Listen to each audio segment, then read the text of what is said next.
Hello बच्चों, तो चलिए इस प्रश्न को पढ़ते हैं।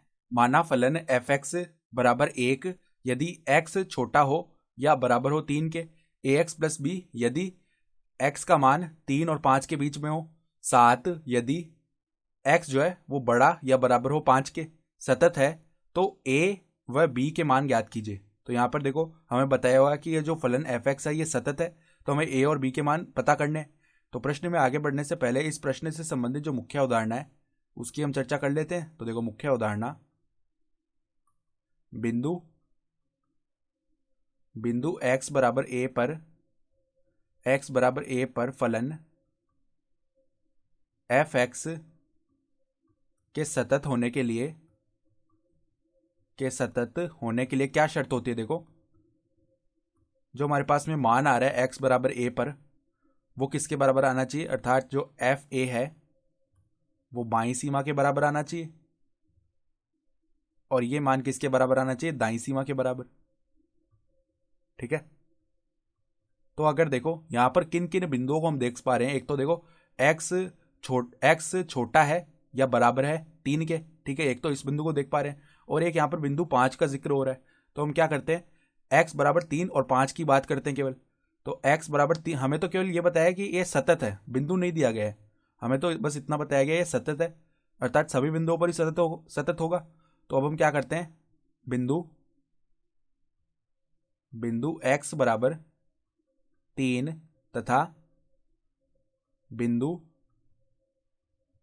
x बराबर 5 पर एफ एक्स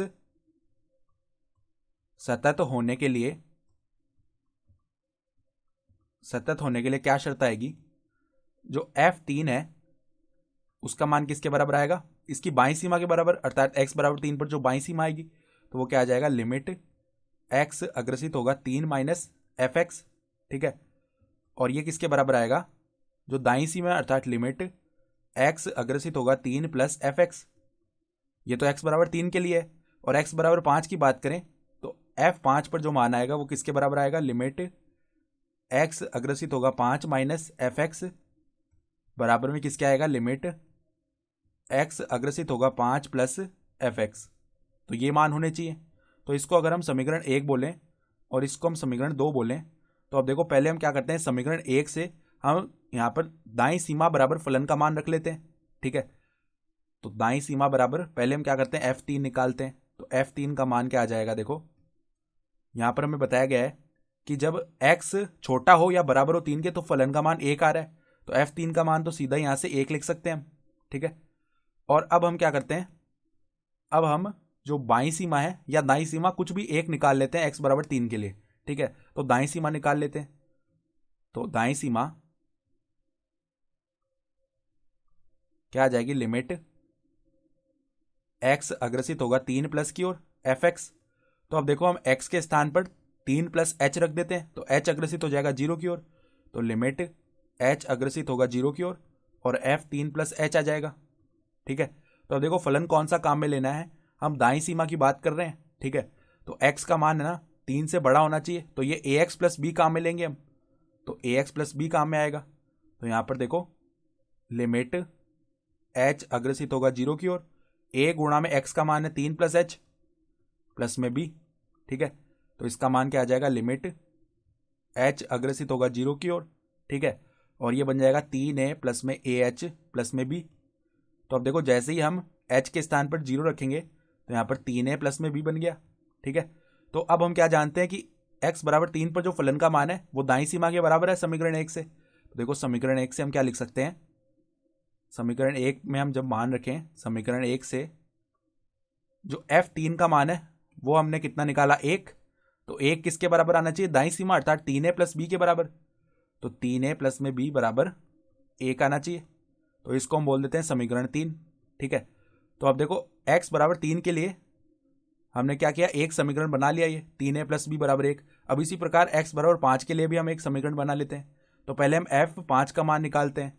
तो f5 का मान देखो हमें सवाल से मिल जाएगा, यहाँ पर हमें बताया हुआ है कि x का मान जब बड़ा हो या बराबर हो किससे, 5 से, 5 के बड़ा या बराबर हो, तो एफ एक्स का मान 7 आ रहा है, तो f5 का मान तो सीधा यहाँ से 7 हो जाएगा।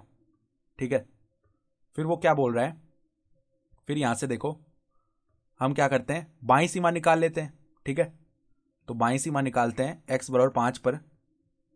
बाईं सीमा तो लिमिट h नहीं, पहले लिमिट x अग्रसित होगा 5 माइनस, और यहाँ पर fx आएगा। तो इसके लिए देखो कौन सा फलन काम में लेंगे, जब x का मान 5 से छोटा हो तो यही आ जाएगा ax प्लस बी। तो ax प्लस बी आ जाएगा। तो पहले देखो हम यहाँ पर क्या कर लेते हैं, x के स्थान पर 5 माइनस h रख देते हैं। तो बराबर में लिमिट x अग्रसित होगा, x नहीं फिर h अग्रसित हो जाएगा 0 की ओर, क्योंकि x के स्थान पर हम 5 माइनस h प्रतिस्थापित कर रहे हैं। तो f 5 माइनस h आ जाएगा, और यहां पर देखो लिमिट h अग्रसित होगा 0 की ओर। तो ax प्लस बी है, तो x का मान है 5 माइनस h और प्लस में b। तो यहां पर अब देखो h के स्थान पर 0 प्रतिस्थापित कर दिया, तो 5a प्लस में b। और हम जानते हैं कि समीकरण 2 से f5 का जो मान है वो बाईं सीमा के बराबर आएगा। अतः समीकरण 2 से f5 का मान अर्थात 7 जो है वो किसके बराबर आएगा, 5a प्लस में b के। तो 5a प्लस में b बराबर आ जाएगा 7। इसको समीकरण 4 बोल देते हैं। ठीक है, तो अब देखो समीकरण 4 माइनस समीकरण 3 कर लेते हैं हम। तो यहां से क्या बनेगा, देखो बाएं पक्ष से बाएं पक्ष को घटाएंगे तो 5a प्लस बी माइनस में 3a प्लस में b है, तो ब्रैकेट में 3a प्लस में b बराबर देखो दाएं पक्ष में से दाएं पक्ष को घटाएंगे तो 7 माइनस 1 बन जाएगा। तो यहां से तो देखो b से तो b 0 हो जाएगा, और 5a माइनस 3 है 2a बच गया, और यहां पर आ गया 6, अर्थात a का मान क्या हो जाएगा 6/2, अर्थात 3 आ जाएगा मान। ठीक है, अब a बराबर में आ गया यहां से 3, तो ये मान उठा करके हम समीकरण 3 में रख देते हैं। तो समीकरण 3